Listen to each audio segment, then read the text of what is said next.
Help me. I don't know what to pray.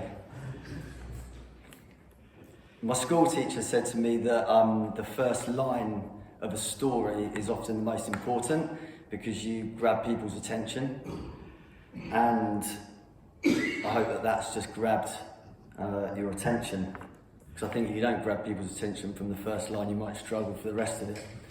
And there's been a lot of people who had a lot of food, so they might be getting a bit sleepy. But yeah, help me, I don't know what to pray was the first line, and the start of a new chapter actually in my own life 19 years ago, and I was 25 years old then, and I'm now 44. So yeah, it's quite a while ago, and hopefully that's grabbed your attention. Not my age, but that line. Just before carrying on, I just wanted to say thank you, Richard is, and the Cromer Parish team here for putting it on, because I think it's just great to be able to gather, isn't it? So maybe we can have a round of applause for them. Putting things on doesn't ever come without its challenges. So yeah, anyway, I'll continue. So ever since I can remember, I've been fascinated and drawn towards the sea. And my first memories actually was at my grandparents' house, which was on the south coast in Eastbourne. And I could remember from their conservatory looking over, and I could see in the distance this kind of lovely kind of blue sea. And although I spent my early childhood years actually landlocked, we were just inside the M25 in South London. For the last 27 years, I've been fortunate to live by the coast, which was in the southwest, and excuse me, here in Cromer. Looking around the room this morning, I've got people I know, people I don't know, but I know we've got a broad spectrum of people here. I've got two guys who work for us, Ziggy and Jay, have just reduced the age range dramatically, but no, really I appreciate them coming along this morning here. But we've got a really broad spectrum of people, and I'm sure some people with a faith, some people without a faith, and that's great. But something I was thinking about that unites everybody here today as we're gathered is that we are in Cromer, we're by the sea, and we're all coastal people in some way or form, otherwise I'm sure you wouldn't be here. So I think whether it's you're a surfer or sailing, I was thinking fishing, swimming, whether you just enjoy walking on the promenade, on the beach, or whether you enjoy sitting on a bench and overlooking the sea, it's certainly a place I think that everyone here that we're drawn towards. I think, could everyone maybe agree with that? I don't know. Yeah, I'm sure most people could. For me, it's a place where I find mystery. It's a place of wilderness, of danger. It's a place of adventure. But it's also a place for me that I find comfort. It's a place I find familiarity, peace, joy, and also somewhere that I really genuinely love. And I love the coast. I base my life around it. So for me as a Christian, it's not a coincidence, I think, that people are drawn towards the sea and drawn towards the water. When we talk about how first lines are really important to grab people's attention, the very, very first line in the Bible says, "In the beginning God created the heavens and the earth was formless and empty, darkness was hovering over the deep." And then it says, "The Spirit of God was hovering over the waters." And I think, wow, for people with a faith, that might resonate with you. For people who don't have a faith, maybe it might resonate with you now why you're drawn towards the sea, but I think that's a fundamental reason. I was also, I don't know if everyone got the invite or saw it, but I was thinking, amidst that first line of the flyer you might have seen, thankfully it wasn't on the one from Cromer Parish Church, but it's got my name on it. It says Ben Kewell, catching the wave. And I mean, it's nice to be mentioned, and it's nice to have that on the first line, I guess, of a flyer. But it also puts quite a lot of pressure on someone, doesn't it, to deliver something kind of inspiring. And I hope today is. If you fall asleep, no problem. God wants to give you rest. So hopefully it's going to be interesting. But what I don't want you to do is to put any sort of faith in me this morning as a person. I'll let you down. I'm human. Okay, so hopefully what I'm going to say is interesting and it will help, but don't put any actual faith or hope in me today. My prayer and my hope today is that as I'm speaking, that you don't just hear my voice, but you hear the voice of God, and that you hear, who knows, you might hear it audibly, probably not, but you hear that small still whisper speaking to you in your heart. That's my prayer this morning. So I've retitled it, rather than being pure catching the wave, I've retitled it Jesus, the man that walked on water. So, and that is a part of the story of my life and what he's done in my life, which you're going to hear about now. I split it into 3 parts. That was just the introduction, by the way. I split it into 3 parts. I've got the early innocent years, which you'll hear about, the wilderness years, which I'm sure will be the bit that everyone's kind of be interested about, and I've got the new life and freedom years. So, the early years, as I said, I was born actually landlocked. I was in a village called Sept, which is about 10 minutes inside the M25, or the south side of the M25. I grew up in a really loving family. We had really good, strong values. My parents, all the people around me and my sister, they loved us and provided for us in any way that they could. So I had an incredible family life. But we didn't go to church. We weren't church people. I wasn't taught to pray. I wasn't taught how to worship or what worship was. I didn't read the Bible. I wasn't told to seek God in any sort of way. And I certainly wasn't told who Jesus was. And I do remember as a child, and this was at the age of 4, I can even remember what I was wearing. I was wearing one of those all-in-one brown suede tracksuits in the 1980s. But I was 4 years old, and I can remember going to a Methodist church, and I remember they called people forwards, and I was just like, I'm going. I know if I went at 4 years old and knelt down at the front and received communion. I wonder why that's 4 years old, so don't underestimate what can impact children at such a young age. I don't remember thinking I experience God in any sort of way. I just went forwards, but I always think it's funny that that's one of my earliest childhood memories, and I had a really happy childhood. As mentioned, high school. I did really well at high school. Achieved 11 GCSEs all the way to C grades, some kind of A's and A stars. So I did really well with that. I was really good sportsman. I was like the sports captain for the whole school.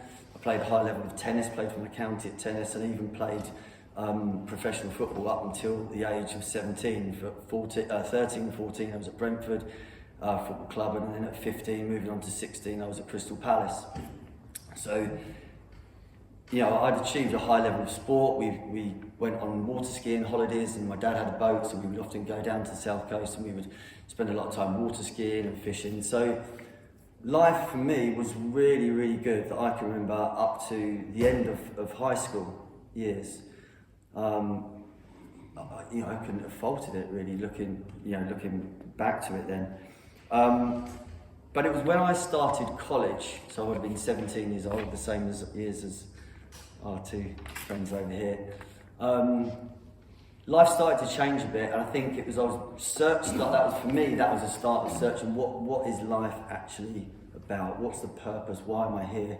And I remember thinking, there's just a hole. There's this emptiness in my life. I've got so much, and I've been given so much, and I couldn't have faulted it. But why is there this kind of emptiness still in my life? I said I was taught by my family and friends what life was about. Really, was being a good person, getting a good education, academic success, progressing to a good stable job, having a good career, one day finding the right wife, settling down, buying a house, and generally just living a comfortable life. That was, and there's nothing wrong with those things, they're good things, and I think it is something that is good, and we want as people, but the thing is, it didn't cut it didn't satisfy me, and there was this empty hole. in my life that I would describe as discontent, I think is how I would describe it. During the end of high school, we had some trips, I remember, with my dad into the southwest, and I discovered surfing.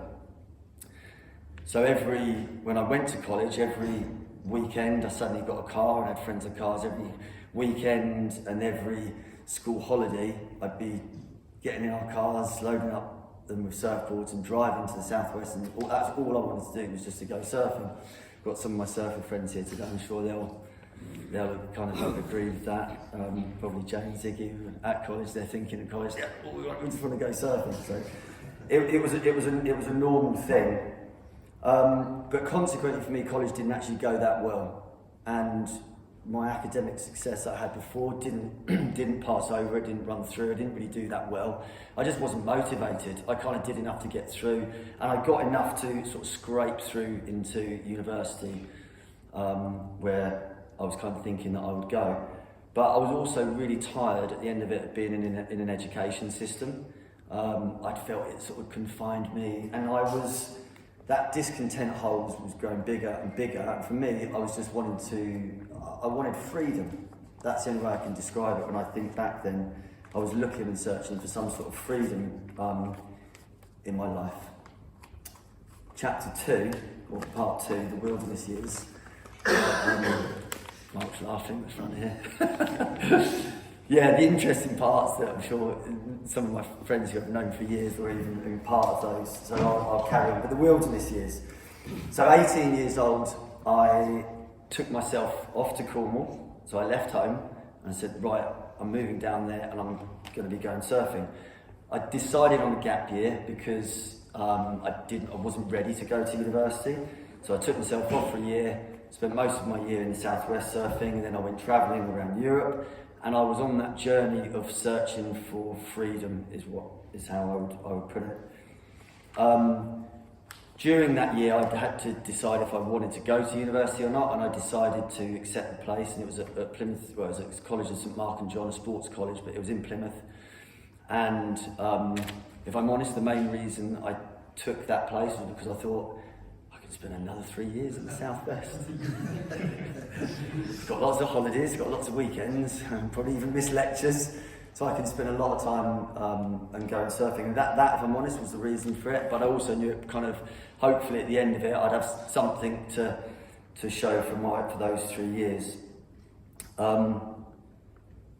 During the end of that time, my parents, and they'd always wanted to move anyway, actually had left further up the country, and they bought a guest house in Plymouth up on the Hoe, a really beautiful place. And so they moved down. So after graduating, I'd spent another 3 years in the southwest, either living in Cornwall, sometimes with some of my friends that lived there, or I was back in Plymouth and working summer jobs so I could go surfing, and then I would go away and save up a bit of money that would then finance my winter trips to go surfing. You get the picture. Life, I think, from how I was explaining it there, especially from my friends who are surfers, was like, wow, that sounds great. You had like 6 years of just chasing surfing, and you came out with a degree at the end of it, But that discontent hole that I was talking about was, honestly, it was getting bigger and bigger and bigger and bigger.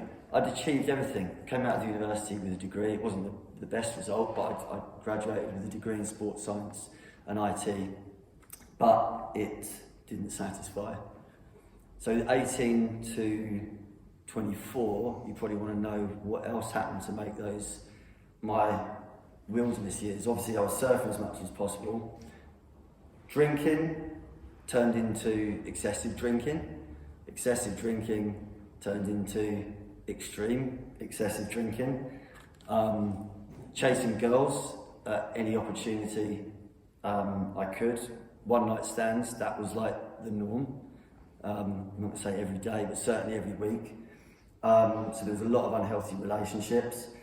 There was zero commitment to absolutely anything apart from searching for freedom, but in those things that I thought would fill that gap, they didn't. They just simply didn't, because the more I did it, the bigger that hole got, the emptier it felt. But those were the things that I was looking, and really that was just the turned into a very selfish and a very destructive lifestyle. Early on, and that really continued and was getting progressively worse and worse and worse. I thought at the time it was getting better and better and better, but it certainly wasn't. For 6 years, so the 18 to 24. Early on in those, when I was about 18, I met my friend Colin, who's sat here today, and actually his brother Martin, because I was living with Martin, and Colin would come and visit us on weekends. They were both Christians. At the time, I'm sure you won't mind me saying, certainly weren't walking with God, but they had a faith. And for me, I could see there was something different about them, not just about them, but I could see there was something different in them. However, we were co-partners probably, Colin, weren't we?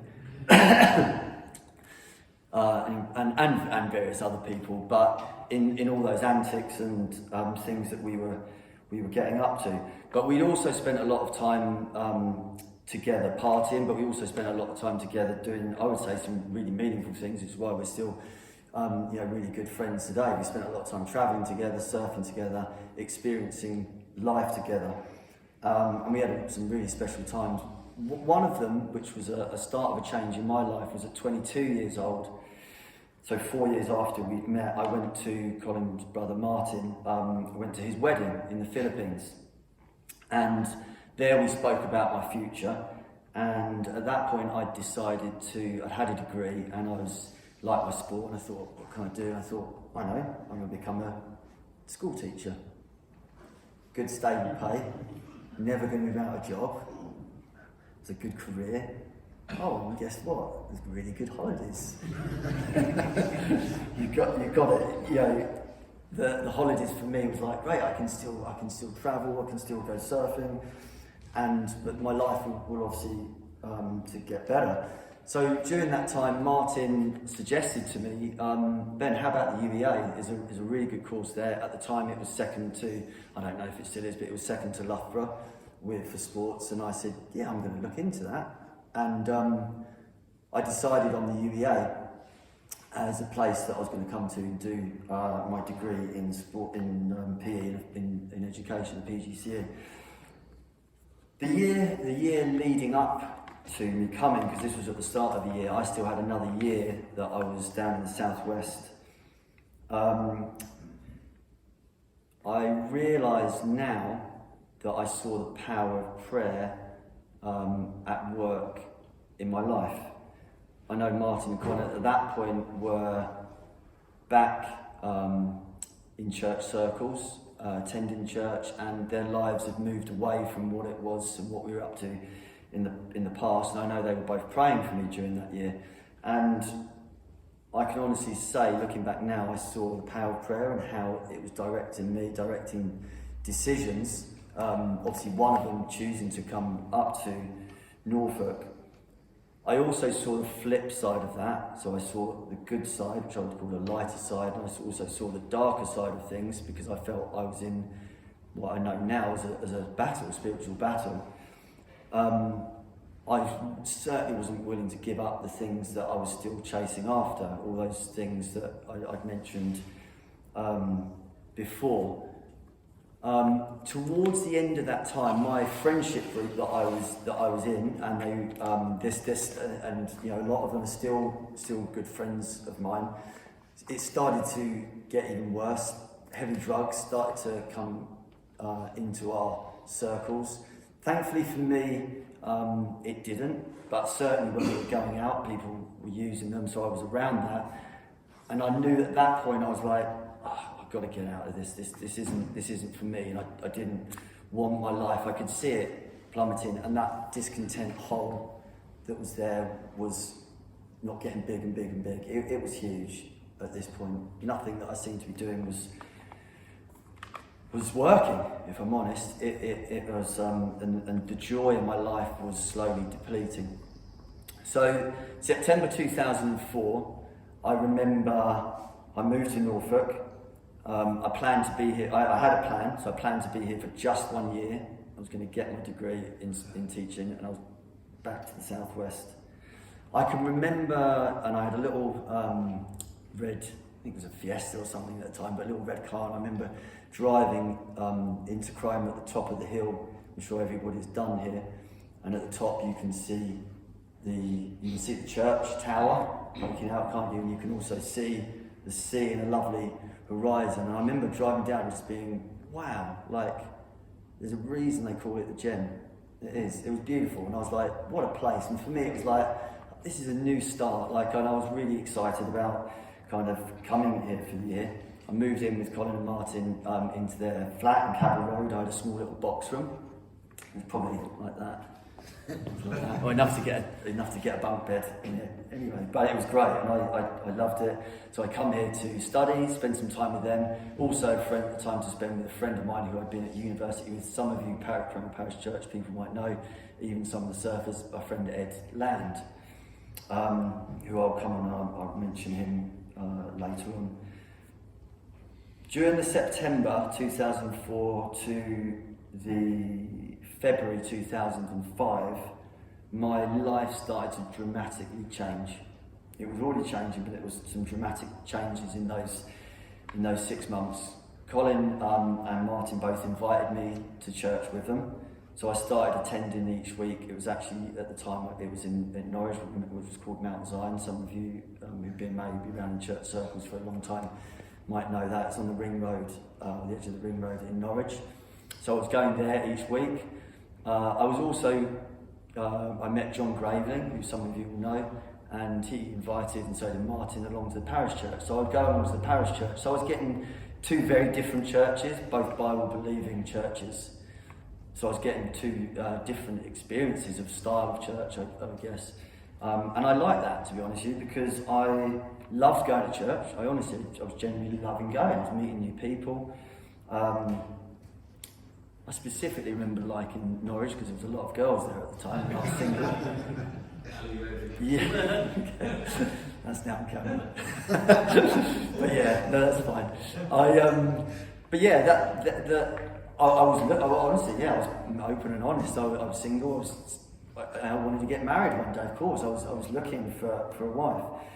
So I was enjoying going to church, and I was loving being in Norfolk. I really was. Beautiful place. I was enjoying surfing somewhere completely new where there was no surf scene. There was a handful of surfers back then, and I was loving life here. But it was over those 6 months that I realised even more so that hole that I talked about that started off here back at college was going here and here and here, and it was now here, and it was now, I can't even open my arms that wide. It was big and it needed filling. I wasn't sure if I believed in God. I don't think I'd even questioned it, to be honest with you. I hadn't really read anything in the Bible. I knew some Bible stories probably from over the years that you get told at school or various things, but I wasn't sure. Bottom line was I wasn't sure what I believed, if there was a God or if there wasn't a God. So I started doing some research. I went on a couple of different alpha courses that some of you have probably been on here before. If you haven't, I'd suggest it, they're brilliant. I was reading lots of different books on the Christian faith, including the Bible, so I was picking my Bible up and reading that. I also read a book, I think Colin lent it to me, but it was a book on all the different world religions. So I was like, okay, we've got this Christian, we're supposedly a Christian country, so reading that, but I thought, I want to know, the world's a big place. I travelled extensively. I wanted to know about all the different other world religions, because I was like, well, what about these guys? What do they think? Or what do the Muslims think? What do the Buddhists think? What do the Hindus think? What do the Jewish people think? On a surface level, I remember reading that book, they all promoted love, promoted love. They all promoted peace. They all promoted looking after people and loving people. So on a surface level, they've all got really good morals, and I think we could all, what people believe here today, I think you could probably all We could all agree on that on a very, very surface level. They all promote good things. The one thing, apart from the Christian faith, they're all based on good works. So it's all based on what you've got to do and being a good person, or if you do this, then you're going to get to God, or you're going to achieve enlightenment, or whatever it is that you're looking for. Whatever you do, then you can get to it. Whereas the Christian faith was actually flipped over. It was the complete opposite. It wasn't about anything that I had to do. It was simply a story about a man named Jesus, what he'd already done for me and for all of humanity, for everybody in this room, and that whoever would accept him, accept that, and believe, could have a new life and could go to heaven. And I was like, really? Is it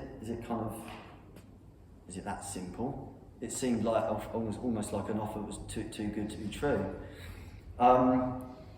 So I was reading the Bible and I thought, about what an incredible person this person Jesus is. There's stories of radical miracles. There's prophecies that were dated thousands of years back previous that he then fulfilled. He had some of these amazing followers who devoted their lives to him, and just all they wanted to do was to follow him. The religious leaders, the government, some of the government leaders hated him, didn't know what to do with him. And I was like, what an interesting guy. It then says that he died the most brutal death. If we really look at what happened, he died the most brutal death, got absolutely battered beyond what we could ever know now and see in this world. Died on the cross. 3 days later, he's back again. And he's appearing to people. And I was thinking, this is not a normal story. I'm like, if this is real, if what I'm reading here, if this really is real, wow, there has got to be a change in my life. Because if that is real, and I'm going to follow this guy Jesus, my life can't look like what it does at the minute, and I don't want it to even look like that. So I still wasn't sure. I kind of done a lot of reading around it, and I was weighing up things. And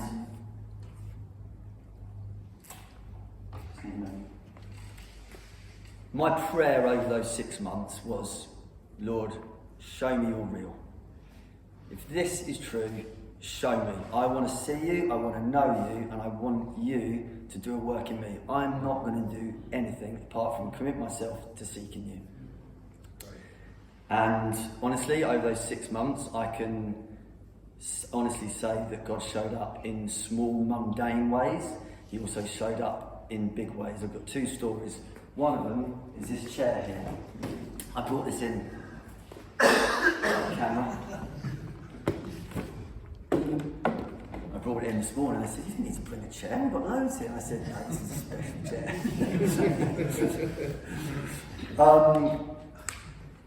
I turned up and was living in Colin Martin's flat. I didn't have a lot of money. I was completely skint. I think I'd been given a small loan to start my university with, but I didn't have didn't really come with any money. I was in a small box room. I remember buying a table from the Salvation Army in Norwich for, at the time, £25, I think. Didn't come with a chair. So I got it home and I was like, right, I need a chair. I haven't got enough money for a chair. Lord, I need a chair. Could you provide a chair for me? It was a prayer that I prayed. Obviously it didn't suddenly appear, but I walked out of the flat, thought, right, I'm going to go surfing. Drove up to East Runton, pulled into the car park. As I pulled up, please take me. 2 blue chairs. 20 minutes after I prayed a prayer, and I was like, okay, well, that seems a bit strange. Like, I've just prayed that prayer, and 20 minutes later I've turned up and there's 2 blue chairs in the car park next to me, so take me for free. There was no charge, it was free. That was crucial because I was like, wow, Jesus, was that you? because there's no charge. It was a free gift. It was 2 chairs. I felt a bit challenged because I thought I could probably take 2. I only needed 1. I only had enough room for 1 in the room.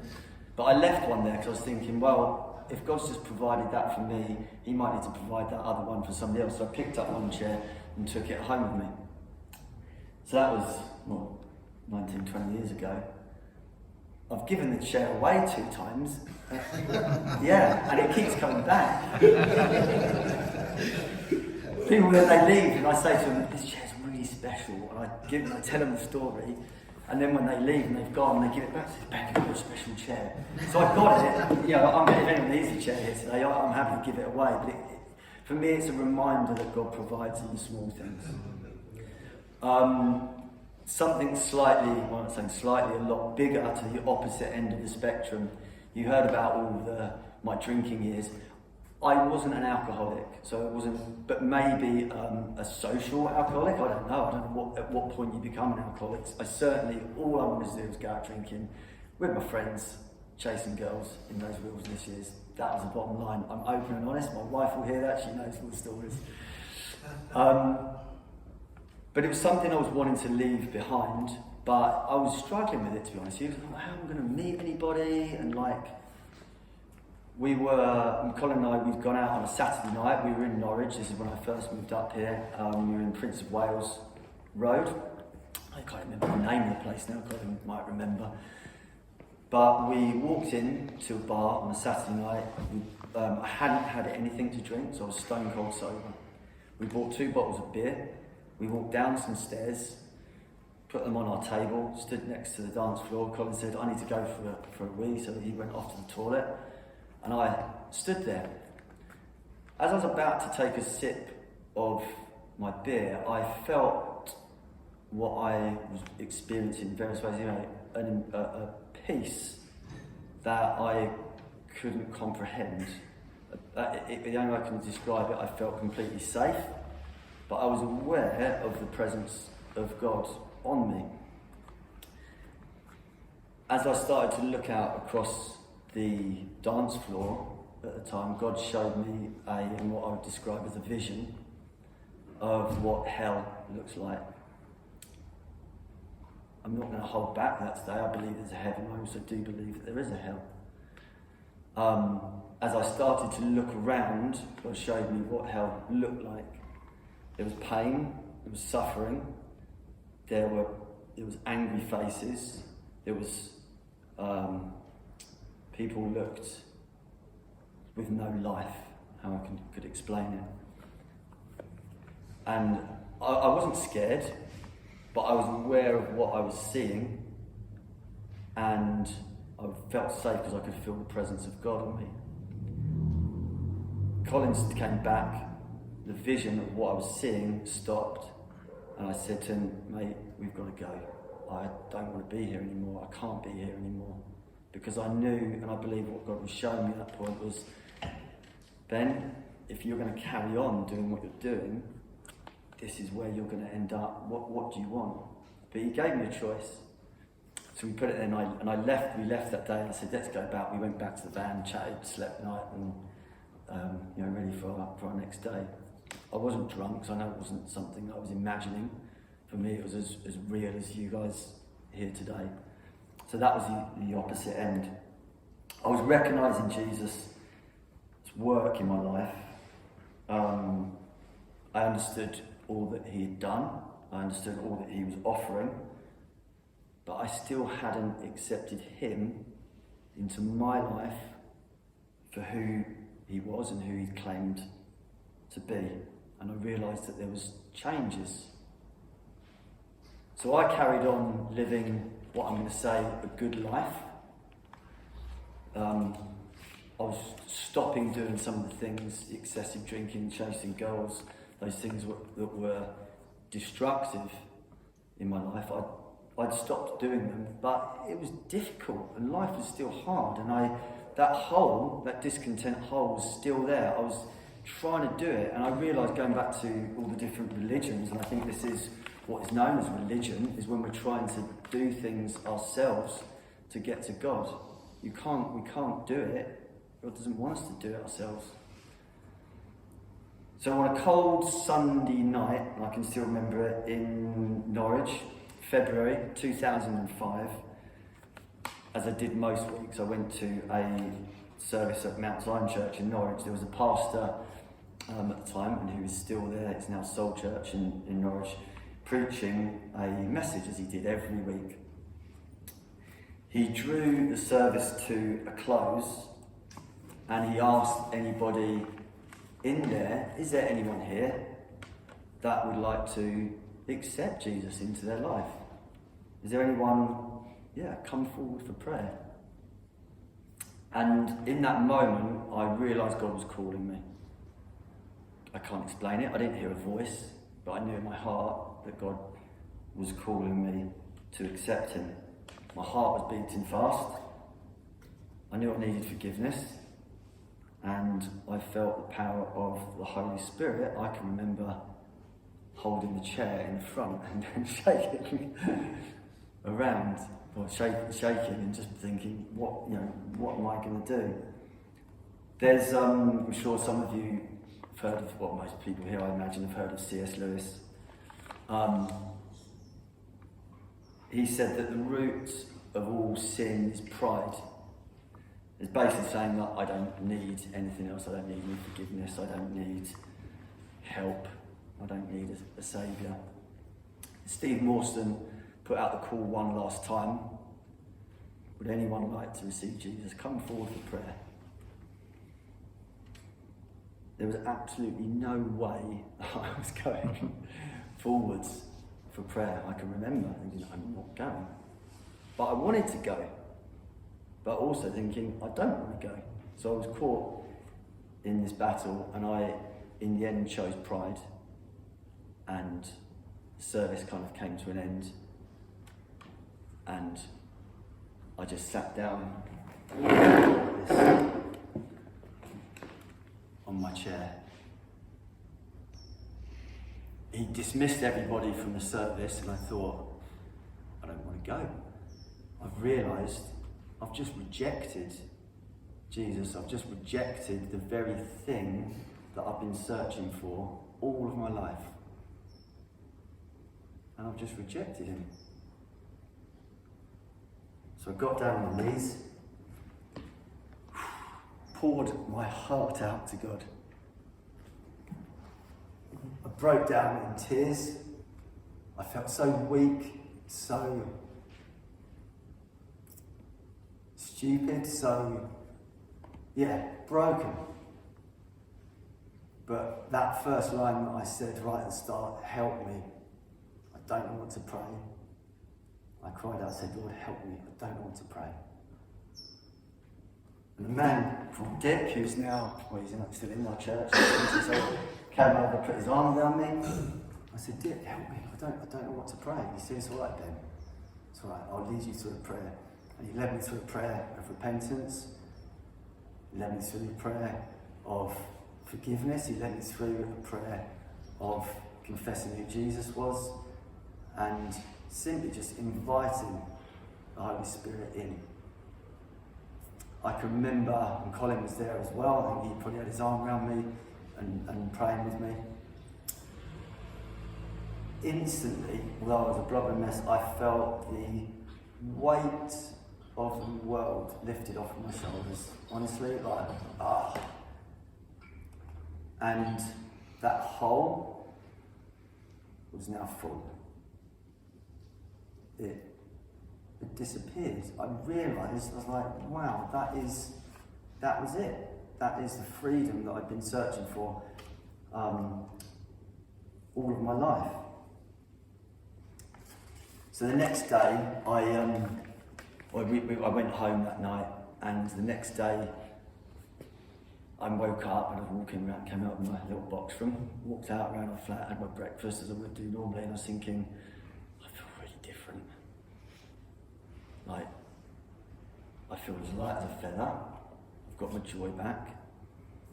I was like, wow, something has really shifted and changed in my life. I had to go to a cricket training session at the UEA in Norwich, and I walked out out the back door of our flat in Kewell Road, and the only way I can describe it was like having a pair of dark sunglasses on. I didn't have any dark sunglasses on, but I walked out. As I walked out the back of the flat, it was like somebody took some dark sunglasses off of my eyes. I was filled with an unexplainable joy.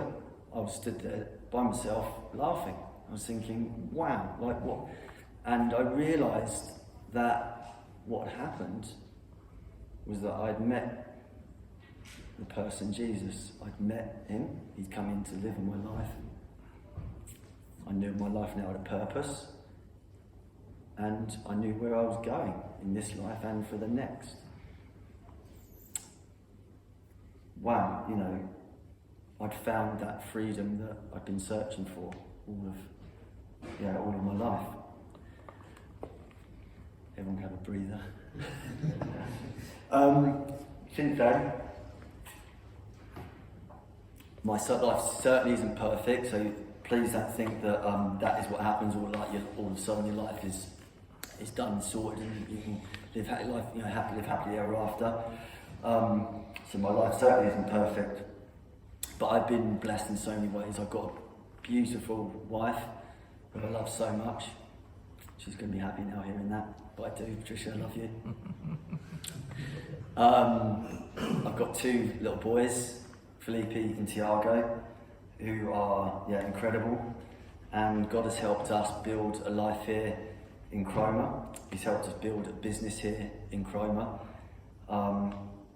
I believe our business is something that God has called us into as a family. It's helping it, from my point of view, it's more than just surfing, it's helping positively, I think, transform people in this county. We have people all over the country coming internationally. We've just had a friend of ours who we met who's a Christian. She's got her own surf school in Cape Town, so we've now got a link with South Africa, so she's come over to work with us, and I know impacted.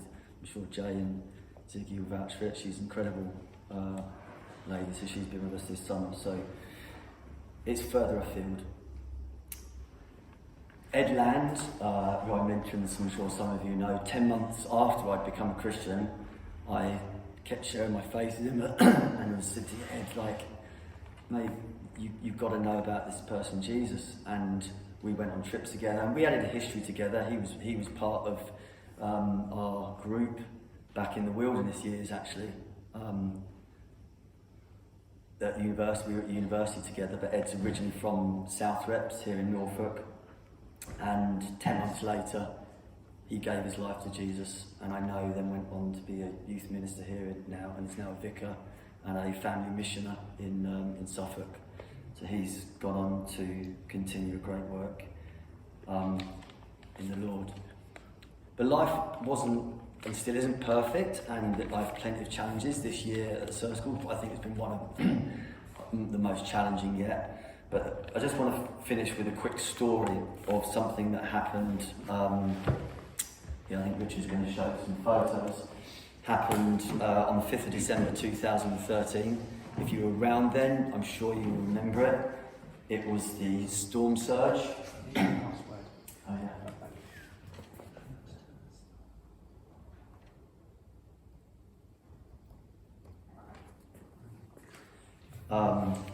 It was a storm surge, and it caused obviously huge devastation across our coastline. The reason behind it, just as a very brief and background, is that we had some really extreme high tides of 5 metres plus. So some of the biggest tides of the year. We also had a huge sea swell, which I think, I need to look back at it, so don't quote me on this, but I think if I remember it was about 13 to 14 feet sea swell.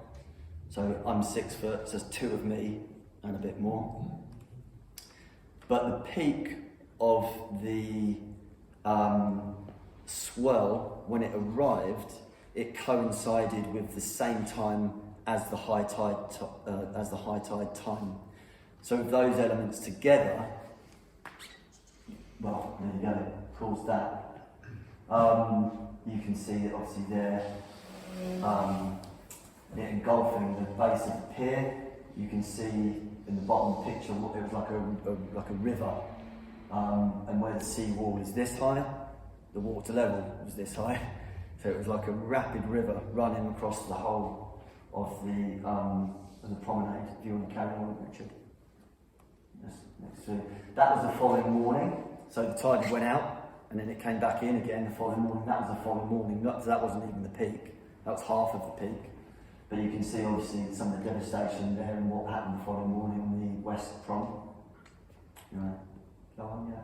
That is, I think Ziggy's mum is involved with this. It's on the west prom for the Art Deco building. It was ripped out. Next one. We're going to move along the promenade at this point. So here's the base of the Melbourne slope. You can see all the stones and rubble. One of the trailers, food trailers there, was just completely trashed and torn apart. Next one is, I think, it's the arcade that was ripped out. And the next one, moving along. That was the sort of norm that was just rolling along the promenade. So not only did you have the waves and the sea, like one of the river, taking things out. It was taking things out, and those things were then taking other things out. You've got a big boulder of one of the top of the bits along the pier of the promenade. So there's the walkway of the pier. Next one, Ocean Gifts was completely gutted. I'm sure everybody knows North Sea Coffee. That is now North Sea Coffee, so just 20 metres down from the surf school, completely gutted. The RLI Blog Museum was ripped out. Keep moving along, the East End beach huts, this one and then the next one. Yeah, so you can see the devastation along our promenade. Can you just go back to the first one, Richard? That's right. Yeah. That evening, I didn't want to go down to the promenade. I knew what was going to happen, or potentially what was going to happen. I knew it was obviously big and it was going to cause a lot of problems. But I do remember I went down you're drawn down there, thinking, let's see what am I going to find. I remember standing overlooking the red line steps with the surf school beneath us and seeing a river kind of taking out whatever it wanted in its path. I then went home and I messaged all my praying friends and then said, please pray for our business. And for me, I was back in that place again. Lord help me, because I don't know what to pray. Help me to pray. I remember God helping me to pray and praying for protection, praying for God's intervention and his protection over my business. That night, I remember got loads of calls from people and messages of condolences saying, don't worry, Ben, you'll get through it, we'll help you clear up the mess tomorrow. And I was thinking, wow, what's going to happen? Do you know that night, 2 huge shipping containers got washed along the promenade from just before the bathhouse and positioned themselves, one in front of our surf school trailer and one in front of our shop in like a V, which stopped the battering of the waves, protected it from anything that was coming down the promenade. And on inspection the following morning, all we had was a stiff door. It's still a stiff door. You have to turn it. And a wet doormat.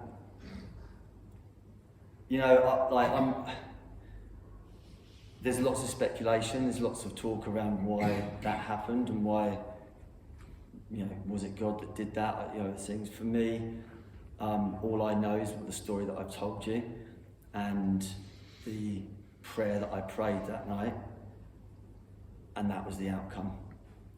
I'll let you guys make your own conclusions on that, on whatever you think or whoever intervened that night. I just want to bring this to a close. I know I've gone on too long. That was predicted, wasn't it?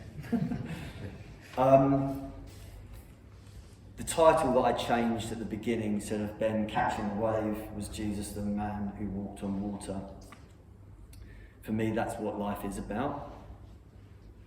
And it's him helping me live through, I guess, those storms of life. In the story of Jesus walking on water, just to close, it's a well-known story. I'm sure most of us know it, but if you don't, it's Jesus first appears to his disciples and he's walking on the water. And despite them of spending time with him, and despite them knowing him, it says that they were terrified. They thought it was a ghost, walking on the water. But Jesus says to them, he says, have courage, it is I. Don't be afraid. Then Peter, one of his disciples, says, Lord, if it really is you, tell me to come to you on the water. And Jesus says, come. So Peter starts walking towards him.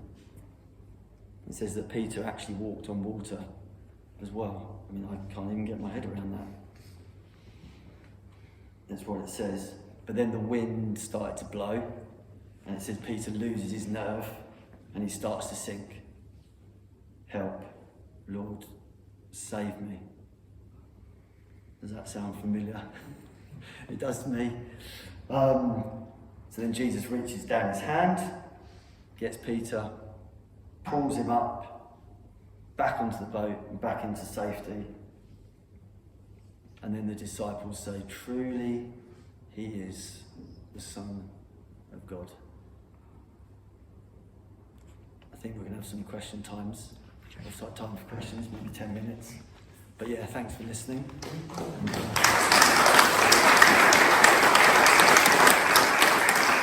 Any questions? Any questions? Yeah. A silly question, really. Yeah. I'm no surfer. Yeah. I often watch the surfers. Yeah. I see them standing in the water, lots of waves go by, some look brilliant waves, and I think, well, what are you doing? Yeah. And my question is, what's so attractive about surfing? Yeah. It's a good question. We talked about this in our home group the other night. That I think as people, we are, whether you've got a faith or not, I think if you asked people, I don't know anyone who's gone to the coastline on a nice day and looked at it and gone, don't like the look of that. Or gone to a beautiful lake and gone, very nice. Or a river, not very nice. I think there's a beauty in the water, and I think people are drawn to it. And for me, it's no coincidence that first line, within the second line of the Bible, it says the Spirit of God was hovering over the waters. Every human being is God wants to call every single human being. And I think he's designed every single human being from the beginning of time to the end of the time in his image. And I think we're drawn towards that. It says the water was there even before the earth was created, but before we hear the story of the actual creation, it doesn't even say that God made the waters. It says that he parted the waters and the earth or the land was then there. And then he called it earth and he called it sea. But that water was there in the beginning before everything.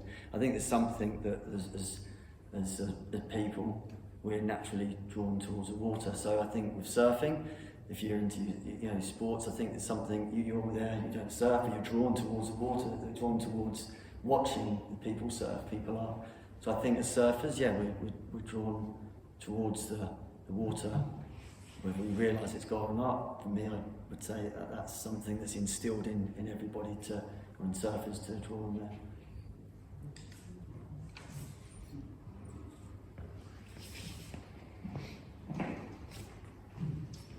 Is windsurfing and sailing boards, is it banned around here? Is windsurfing banned? Yeah, No, it's just everyone used to do that in the 80s. No. Well, Ryan's a windsurfer, he might be able to answer that question. No, I come from Lancashire. Now, we used to go to the courts, and we used to watch them, you know, with the kites, surfing, acting and all that. You never see that now, eh? No, you don't. I think probably one of the things, we've got lots of groins here, because people ask me about kite surfing as well. I think unless you're quite skilled, it'll be a very difficult place to learn. You do get some windsurfers. Ryan windsurfs. I don't know if you still windsurfing, Munsey? Yeah, Munsey, East Runton. And he's Munsey and East Runton. You've got a lot more, especially on the low tides, you've got a lot more space there. So I think that's the reason why you probably don't see it so much. Here in Cromer anyway, you've got the pier. Yeah, I wouldn't fancy getting tangled up in the pier on a windsurfer. People don't tend to go out when it's windy either. No. Yeah, that's the thing. Yeah, so.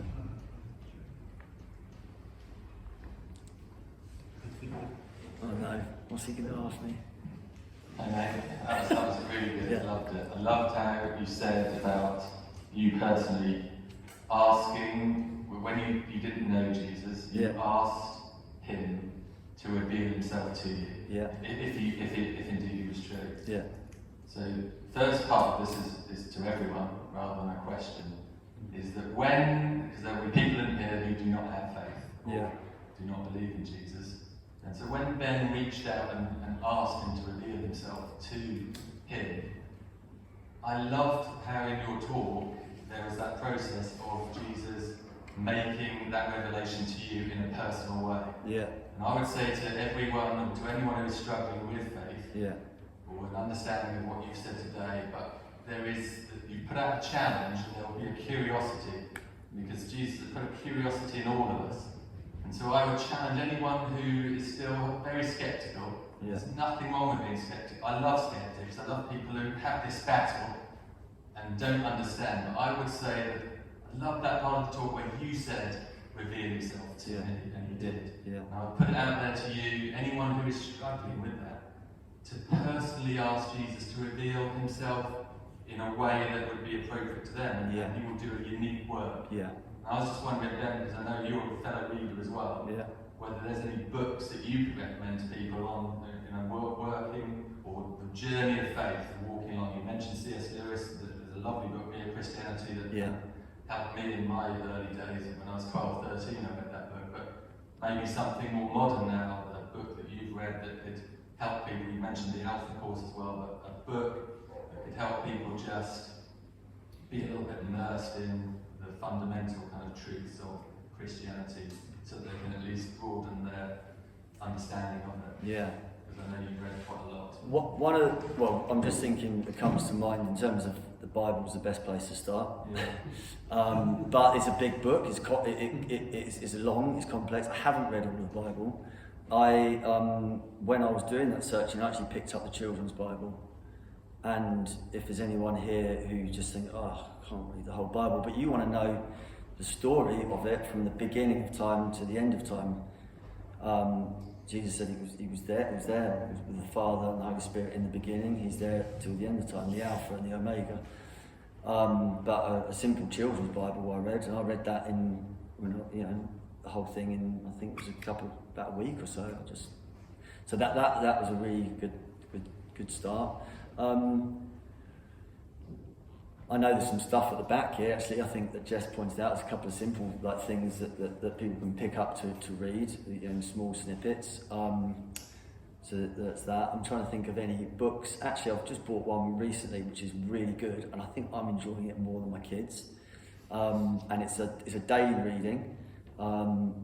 It's Bear Grylls, who you probably all heard, and it's called Soul Fuel. Really good. It's meant for children. I love it. It's simple. It takes you 30 seconds each day. He's an adventurer. Was in Royal Marines. It's really good. It's really good, and just little simple things. So that would be a good book as well. Yeah. I'd like to ask you a question, man. Yeah. You said you went around other faiths. You what, sorry? You said you went around other faiths. Yeah.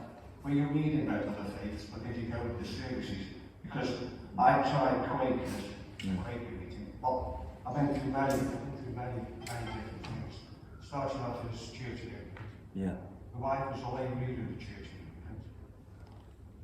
And then we went to Quakers, and I love Quaker meetings, because in Quaker meetings, you have to be silent for an hour. Yeah. You're not very good at speaking, you know, Yeah. tied up. In a Quaker meeting, you have to be silent for an hour. Some people can't be silent for 3 hours. So, be silent for an hour in a Quaker meeting. And when the Spirit moves you to stand up, you stand up. Many times I'm in Quaker meetings, and my heart's been beating and saying, no, I'm not going to get up. But it makes you to get up to witness what you want to say about Christ. Yeah. And that's what I cultivate Quaker meetings. But Yeah. I accept all faiths, I accept every faith going. Yeah. Because we all believe in the one God. But when you use faith, killing people and all that, it's not unlike, you know. Because you can't have faith and kill people, you know. Yeah. And I just thought that if you go anywhere else and you try all the religions like, you know. Before I was a Christian, I went along to, I met a girl actually, who is in the UK, who invited me along to a spiritualist church. I wasn't looking at that, I was more interested in her. But I went along, and it was weird, you know, it was like, and I remember after I came, I thought, oh, I don't want anything to do with that, you know, it was that. But I think listening to you saying about trying things and trying all faiths, there's nothing wrong with looking into other faiths. Who are you searching for? Because when we talk about faith and God, my question is, have you been looking for Jesus? Oh, Yeah. I think myself. Yeah. I believe Jesus Christ died Yeah. on the cross. He did. Give his life for us. He did. Yeah. He did. But he also said, I'm the way, the truth, and the life. But he also said that no one comes to the Father except through me. You can't accept other faiths, I'm sorry to say it, and still get to God. You have to come through Christ. If you would like to stay and ask further questions of Ben, he's happy to stay around for a while. He's also happy to pray for you about any of the issues that he's brought up this morning. He's also got a question for everybody. Yeah. So after we've shown our appreciation in the usual way, just hang on a minute and wait for the question that Ben would like to ask you. So first of all, let's just show our appreciation.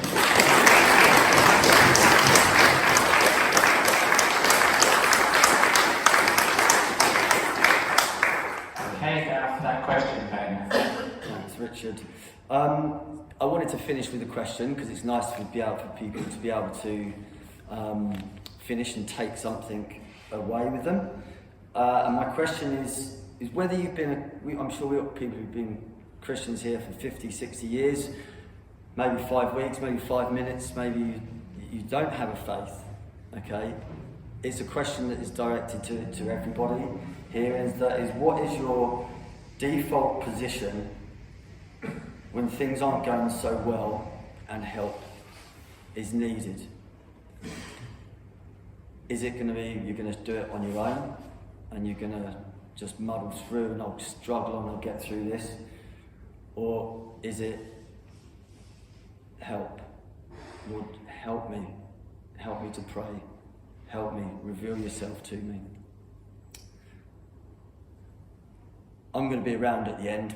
Please don't feel obliged to come at all. If you want to leave, no problem. But I'll be here at the end if anyone would like to receive any prayer or chat through, ask me more questions, no problem. I'm just aware, I was thinking about the story of when you talked about your heart beating fast, and that you don't want to get up and share your faith. But remember on that boat, Peter. Jesus says to Peter, he says, come. God calls him, come. But then fear stops people from coming to him. And the fear got in the way. Remember, the wind blew, didn't it? The wind blew. But then it says that Jesus reached down his hand to catch Peter, and it's Jesus' hand that pulls him back up into that boat of safety. So if there is anybody here today who wants to ask me questions, to be prayed for, there might be somebody here who wants to give their life to Jesus today. I'm here to pray. It's not about going to church. There's great churches around you. You've got the parish church. You can come with us to Norwich, but it's not about you going to church. It's about you realising who Jesus is today. Yeah, Thank you very much again, Dad.